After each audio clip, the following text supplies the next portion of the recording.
Ya, Bapak Ibu, kita masuk di dalam gagasan dasar yang keempat, krisis iman dan identitas umat Katolik.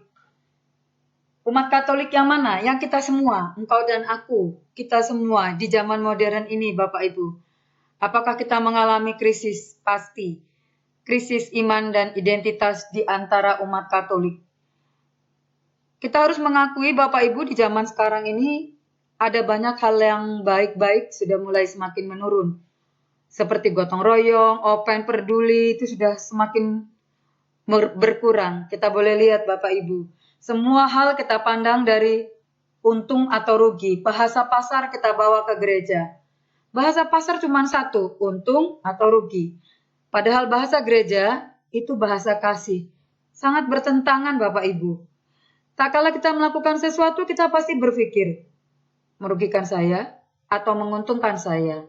Kita boleh lihat, tak kala undangan untuk membesuk orang sakit, merugikan saya atau menguntungkan saya. Tak kala kita bergotong royong bersih-bersih ke gereja, kita lihat kembali, menguntungkan saya atau merugikan saya. Itu terus yang menjadi krisis di zaman modern Bapak Ibu.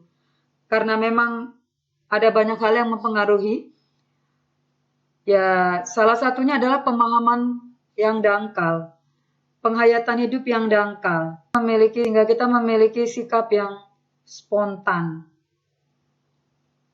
yang kurang mempertimbangkan apakah yang kita buat ini menyakitkan atau merugikan orang lain, egois, dan banyak hal lain yang menjadi karakter umat Katolik di zaman modern ini. Memang tidak semua Bapak Ibu umat Katolik mengalami krisis, tetapi yang disoroti di dalam BKSN kali ini adalah umat yang mengalami krisis, yang menganggap bahwa materi adalah satu-satunya hal yang penting di dalam hidup. Selama hidup di dunia, orang memerlukan materi. Untuk melakukan kehendak Allah pun butuh yang namanya materi. Orang dikuasai oleh semangat materialisme, mengejar materi sebagai satu-satunya harapan hidup. Mengerahkan segala diri untuk mengejar dan mengabaikan hal-hal lain yang baik. Tidak memikirkan lagi makna hidup. Allah tidak dipandang sebagai Allah yang disembah, tetapi Allah dilihat sebagai Allah yang hamba, yang tempat meminta, robot yang bisa memenuhi apa yang kita mau. Kita memandang Allah sebagai sosok bukan tempat kita untuk apa sih yang bisa kita buat untuk Allah, yang bisa membanggakan Allah. Tidak ada lagi hal-hal yang seperti itu yang kita beri kepada Allah. Yang kita mau adalah kita kuras semua kebaikan dari Allah. Apapun persoalan kita, kita bawa kepada Allah dan kita paksa Allah untuk menyelesaikannya. Orang hanya bangga kalau Tuhan melakukan hal-hal yang diinginkan oleh kita. Kita tidak pernah mencari untuk diam sejenak, mencari apa sih yang Allah kehendaki dari diri kita.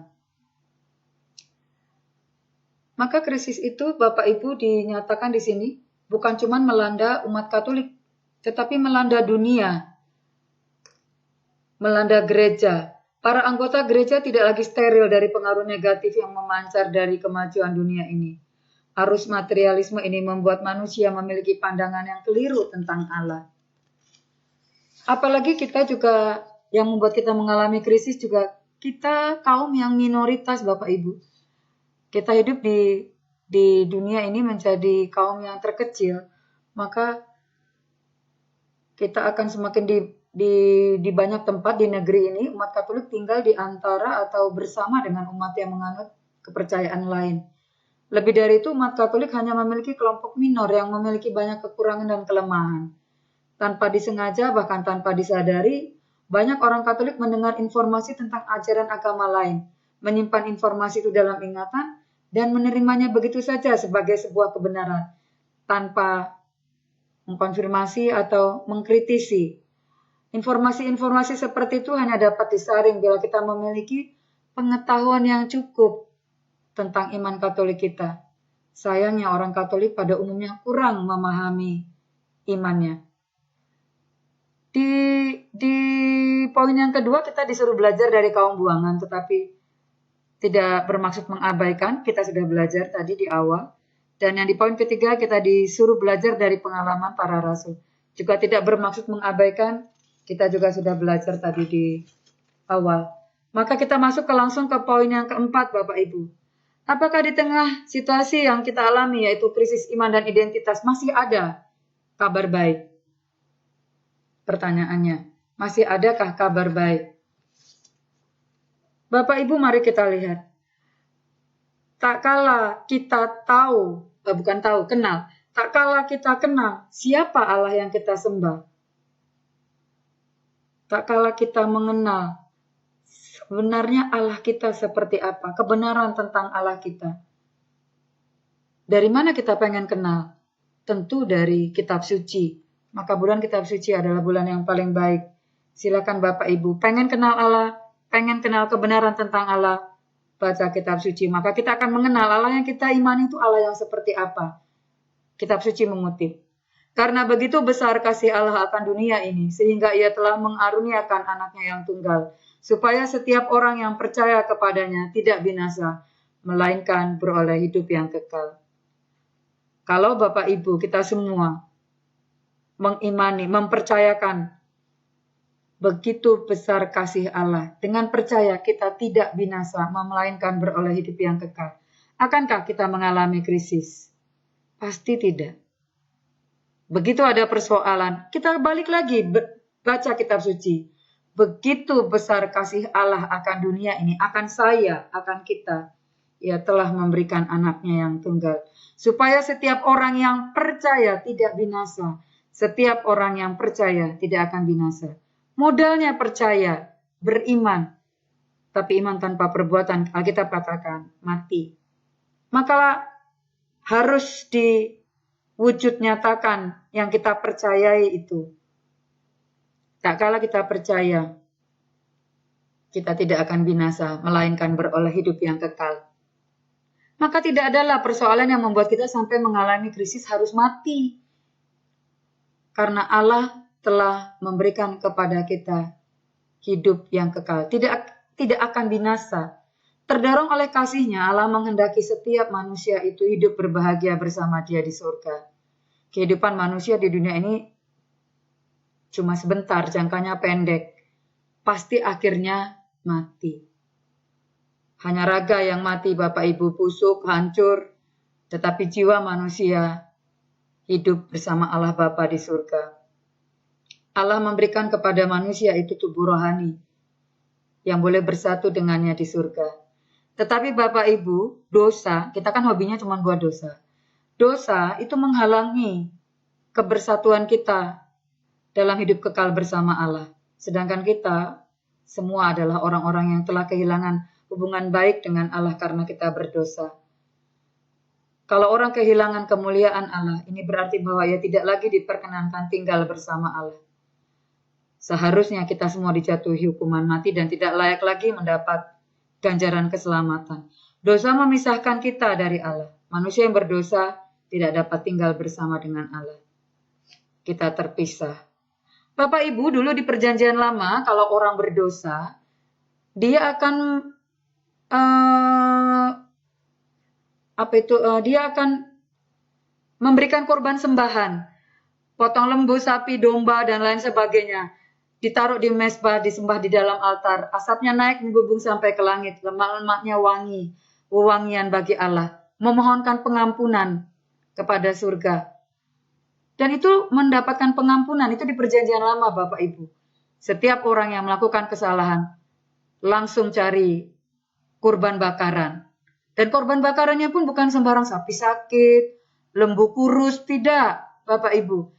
Kurban yang diterima oleh Allah seperti kurban Habil. Kalau sayur mayur yang subur, sehat, segar. Kalau binatang yang lembut, tambun, gemuk, sehat, bermata cerah. Itu baru diterima oleh Allah, Bapak Ibu, di dalam Perjanjian Lama. Dan kita dalam Perjanjian Baru, manusia zaman sekarang ini tak kalah berdosa. Di dalam Perjanjian Baru, Bapak Ibu, tak kalah manusia itu luar biasa berdosa. Apa yang dia persembahkan? Bukan lembu, sapi, kambing. Dia mempersembahkan Yesus sebagai kurban, disembelih, disalib, disesah, didera. Apakah kurban Yesus yang dikurbankan itu layak dan tak cacat seperti kambing domba? Hanya Yesus satu-satunya manusia yang tak berdosa, maka kurbannya diterima oleh Allah, Bapak Ibu. Tak kala kita yang kita korbankan saat itu di meja persembahan, seorang penjahat, taklah diterima juga oleh Allah karena tak layak. Sama seperti Kain dan Habil, tak kala kurbannya sayur layu, berulat dan busuk, atau binatang yang kurus, taklah Allah berkenan untuk menerima.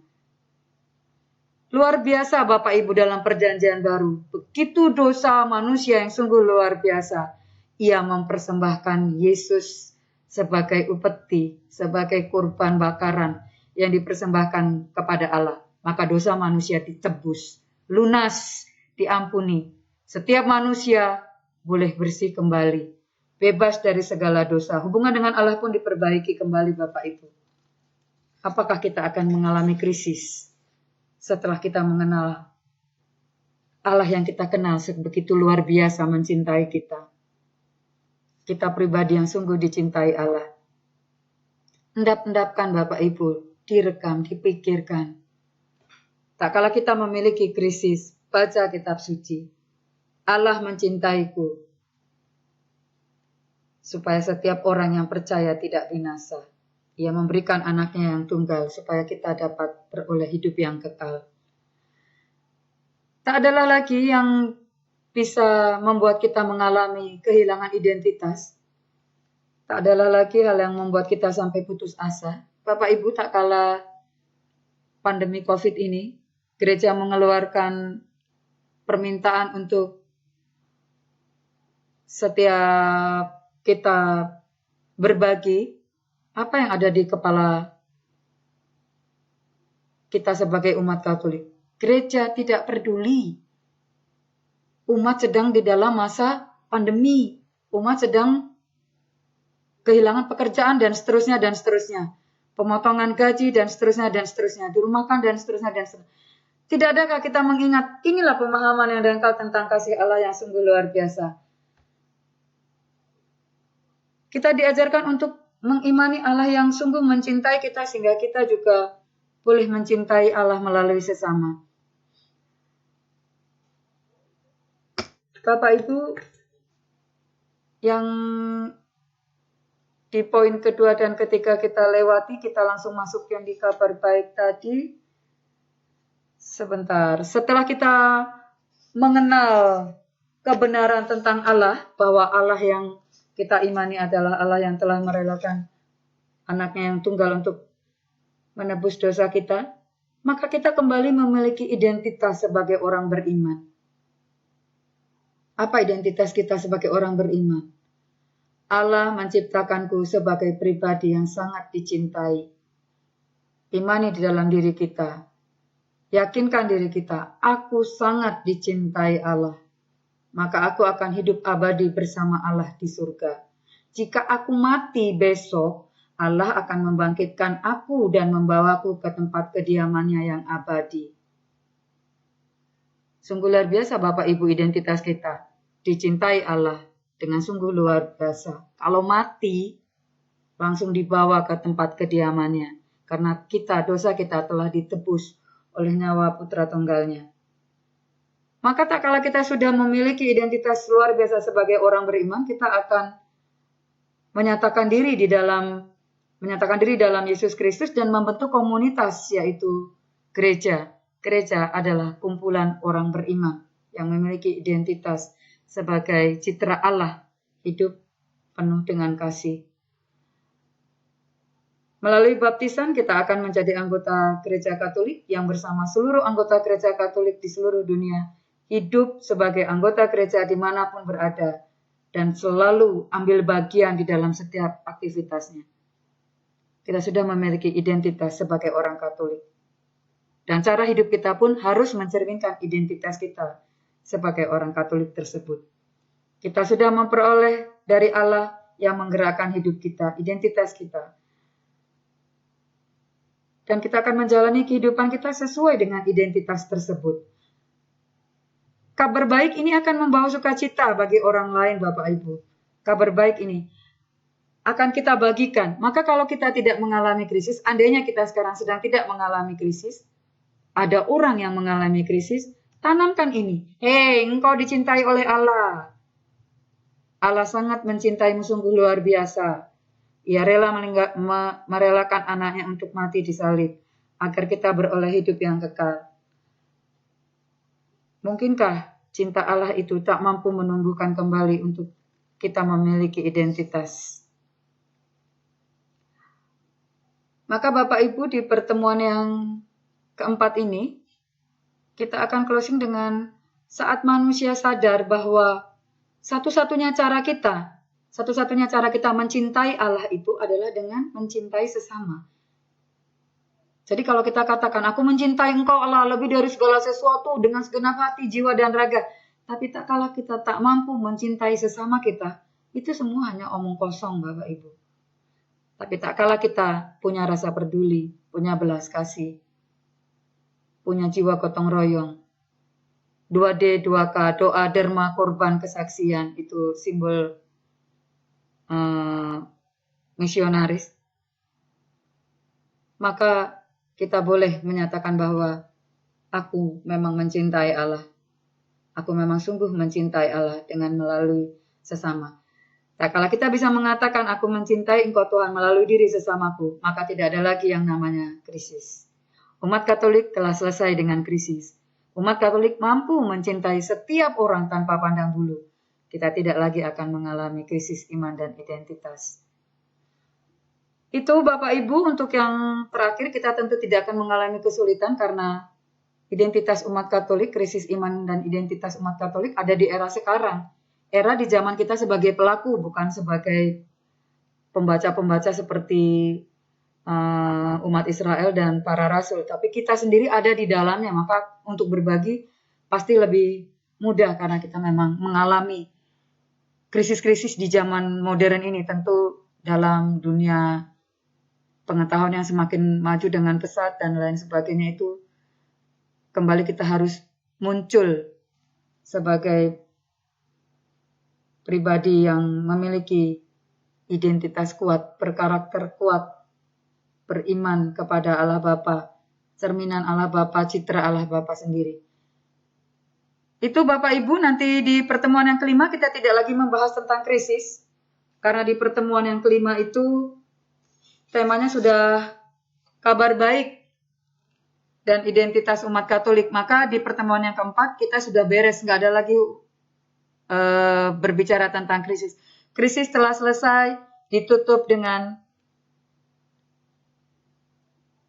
saat manusia sadar bahwa satu-satunya cara untuk mencintai Allah adalah dengan mencintai sesama kita. Itu sudah membuat kita lepas dari krisis. Kita sudah mengetahui kebenaran tentang Allah yang kita imani.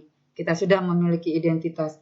Dan kita sudah tahu bahwa identitas kita itu, cara hidup kita itu mencerminkan identitas kita, mencerminkan siapa kita. Itu Bapak Ibu, silahkan